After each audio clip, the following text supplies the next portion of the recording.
Rated M for mature.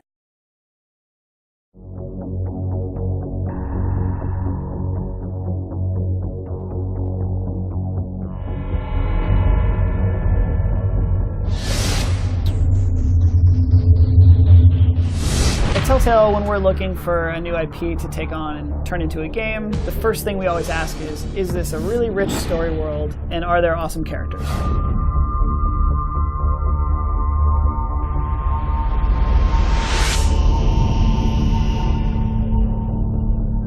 So with The Walking Dead, I think players really sort of latched onto this strong storytelling and really awesome characters, and that's really the reason why we were so interested in Fables in the first place. Fables comic book series is written by Bill Willingham. It's been running for the past 10 years with DC Vertigo Comics. The Vertigo imprint has always been a place for very mature titles. Sandman, Transmetropolitan, Preacher, and Fables firmly fits in that group of very sophisticated content, very mature content, and definitely not comics for kids. It's wildly popular. It's been picking up awards for like the 10 plus years it's been around. I'm the woodsman. I saved Little Red Riding Hood from this monster.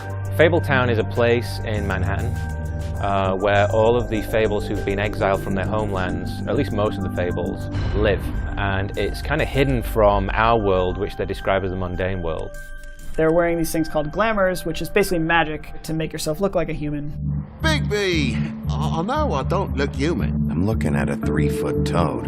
I'll get me glamour first thing in the morning. The basic story of The Wolf Among Us is centering around Bigby Wolf, sheriff of Fabletown. He is responsible for the well-being of all these Fables who can't seek help from the police force outside. The whole story is kicked off with a murder that happens. Bigby kind of takes it upon himself to go out and investigate before word gets out and people get really panicked. Tell me you've been doing something. The last thing we need is all of Fabletown knowing there's a killer amongst us. We catch up with Bigby at a point in his life when he's trying to put the darkness and the sort of the events of his past behind him. The big bad wolf is not just a guy who blew down a pig's house. He's someone who terrorized these Fables, and they hate him. Couple thousand more of these, we'll be even on that house you owe me. When he was back in the homelands, he was always in this wolf form and hunted and killed and ate other Fables. And that's why it's so strange that he's the sheriff of Fabletown, because he's gone from the hunter of Fables to effectively the protector of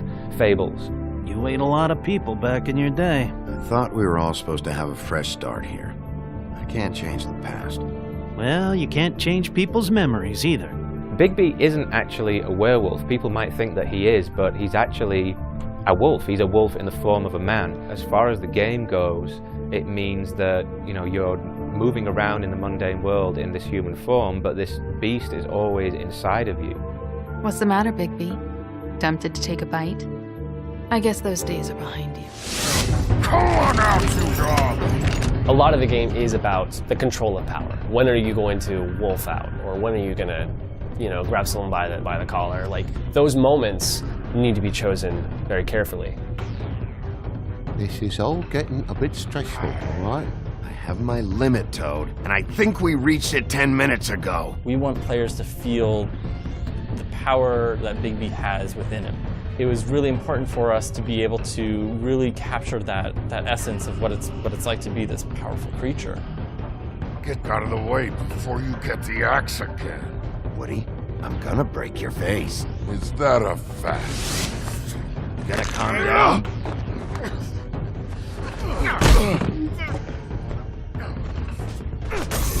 You're really trying to craft Bigby Wolf's persona in this community. Whereas in Walking Dead, it was a lot more about, do characters trust me or not? Well, where to first?